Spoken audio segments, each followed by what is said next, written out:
Una propuesta a la peruana, es lo que ha dicho la congresista Carmen Omonte, presidenta de la Comisión Especial para la Reforma del Sistema de Pensiones, que se supone se va a poner en consideración del Congreso para que eventualmente el Pleno apruebe la reforma del Sistema Integral de Pensiones, que incluiría o integraría, mejor dicho, a la ONP, que es el sistema público, a la AFP, e incluso los programas sociales con carácter pensionario, como Juntos y Pensión 65. Aquí hay bastante que comentar y que aclarar. Carmen Omonte, gracias por estar con nosotros. Esperamos entonces aprovechar estos minutos. Cuéntenos primero, rápidamente, la naturaleza de lo que sería el nuevo sistema de pensiones peruano. Muchísimas gracias, Enrique, Buenas porque noches. efectivamente esta es una reforma de tal magnitud que va a necesitar mucha labor de docencia, de explicar, de comunicar a todos los ciudadanos que están atentos a que finalmente el Congreso de la República, en representación de todo el pueblo, pueda plantear un sistema nuevo. Definitivamente es un sistema totalmente novedoso, como bien decías, a la peruana. En primer lugar, va a ser un sistema integrado, no el sistema como tenemos actualmente, que son en el fondo un sistema divorciado, tanto la ANP como el de la AFP. Es un sistema integrado que va a estar soportado en 3 pilares. Se va a garantizar una pensión universal, una pensión mínima, cuentas individuales, no como ahora, que en el caso de la ONP es un fondo de reparto, no hay cuentas individuales, y las AFP sí tienen cuentas individuales, pero no tenían una pensión mínima. En el nuevo sistema previsional van a hacer cuentas individuales, van a haber pensiones mínimas, cada afiliado va a ser el único dueño, propietario de su cuenta personal, y esta se va a rentabilizar en un fondo de riesgo compartido y en un fondo de riesgo individual.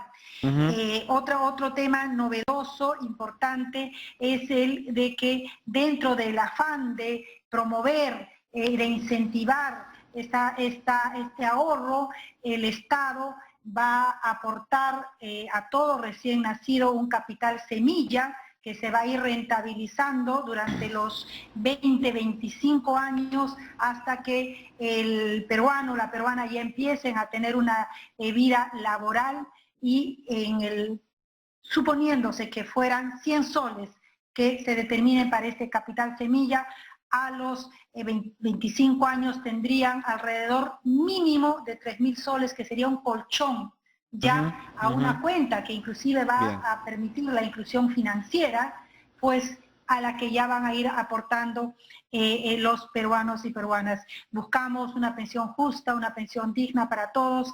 Hemos logrado un consenso, Enrique, como bien te imaginarás.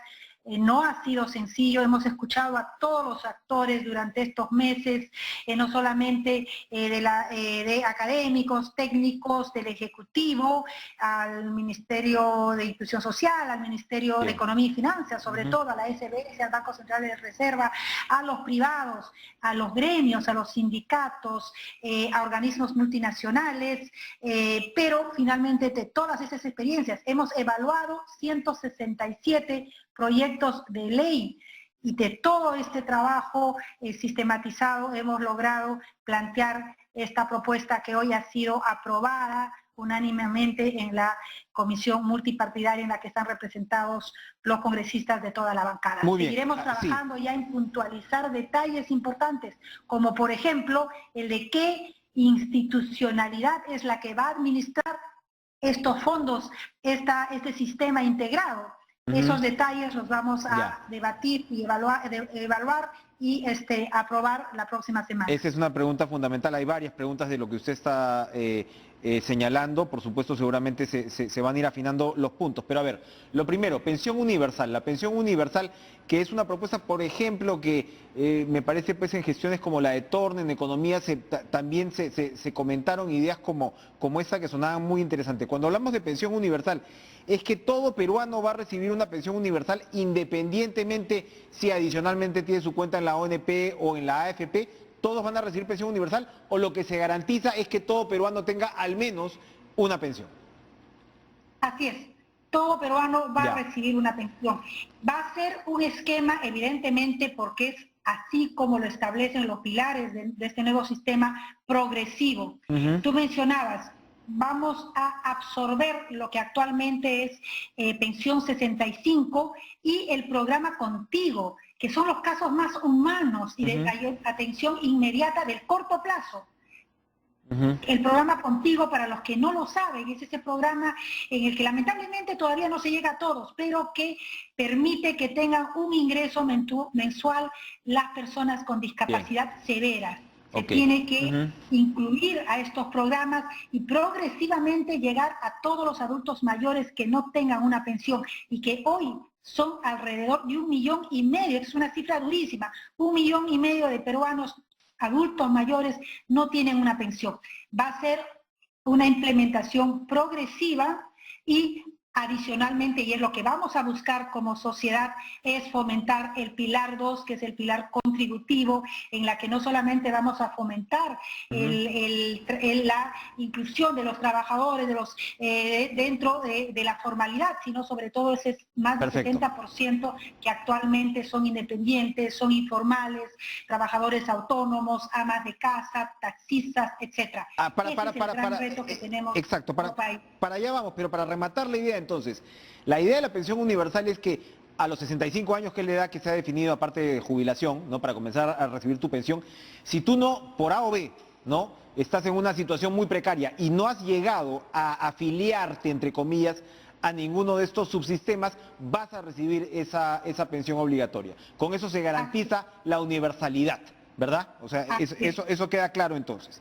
Lo otro es, ¿qué va a pasar con el sistema privado? Porque usted me dice, recién se va a definir el detalle de qué tipo de entidad va a administrar todo este sistema, que también antes ha habido propuestas en torno a todo esto, pero la pregunta es, ¿va a desaparecer el sistema privado de pensiones?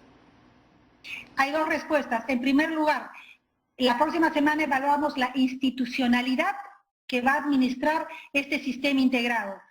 Hay una propuesta de que sea parte de las AFPs que se mantengan en su status quo y compitan con una AFP estatal. Esa es una propuesta. La propuesta que tiene mayor consenso es el de la creación de un organismo autónomo como el Banco Central de Reserva. Con total independencia, con total fortaleza profesional, técnica, y que sea esta entidad la que administre.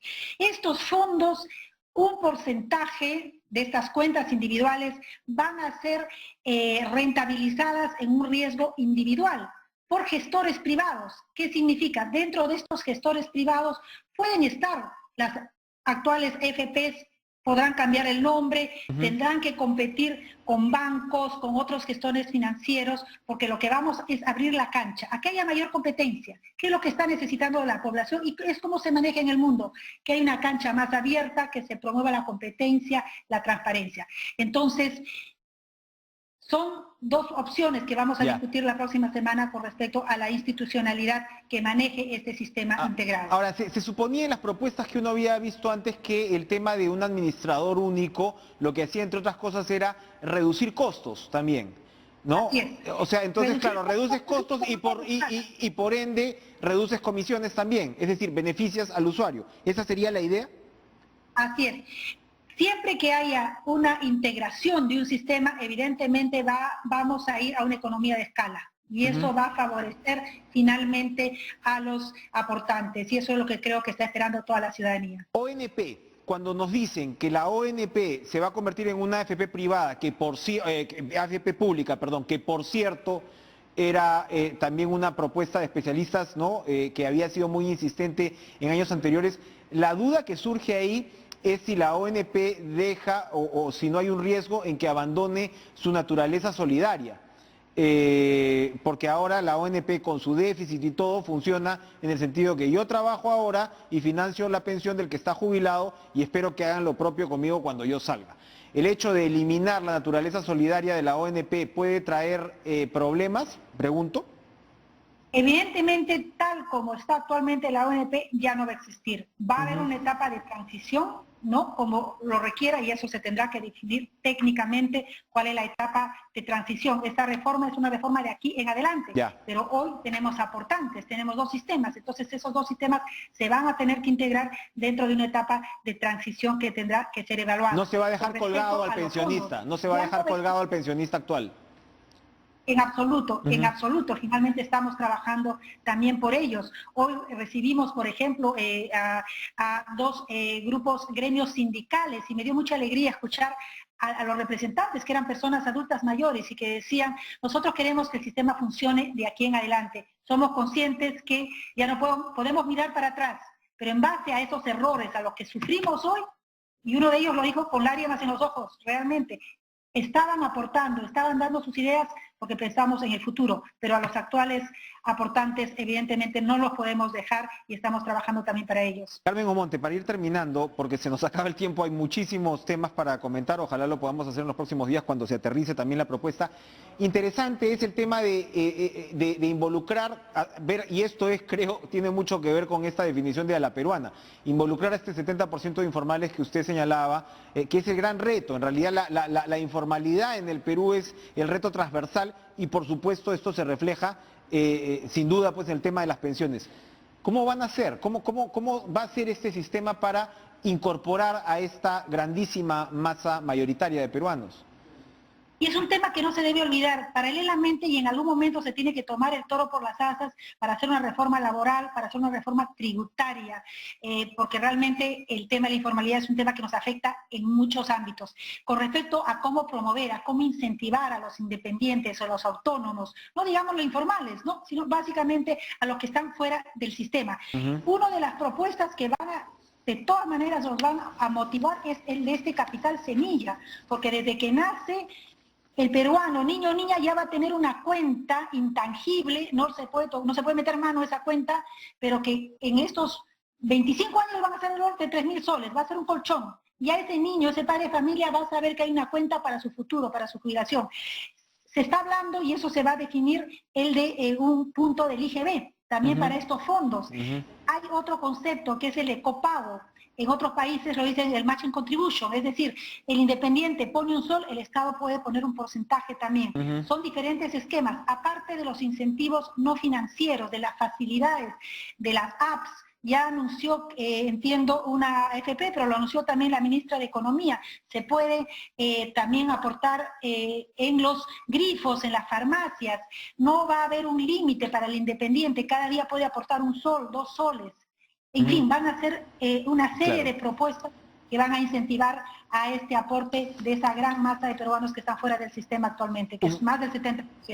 Usted lo dice bien, la palabra tiene que ser independiente, no informal, porque el informal lo es porque no paga impuestos, ¿no? La idea es que todos, ¿no?, progresivamente, ¿no?, paguen cada vez más impuestos e independiente, efectivamente es al término, un independiente formal, en todo caso es al término al que deberíamos apuntar. Carmen Omonte, muchas gracias, ojalá en los próximos días nos pueda comentar entonces los detalles de esta propuesta ya aterrizada y ojalá pues el debate vaya avanzando con buen viento. Muchas gracias, con mucho gusto.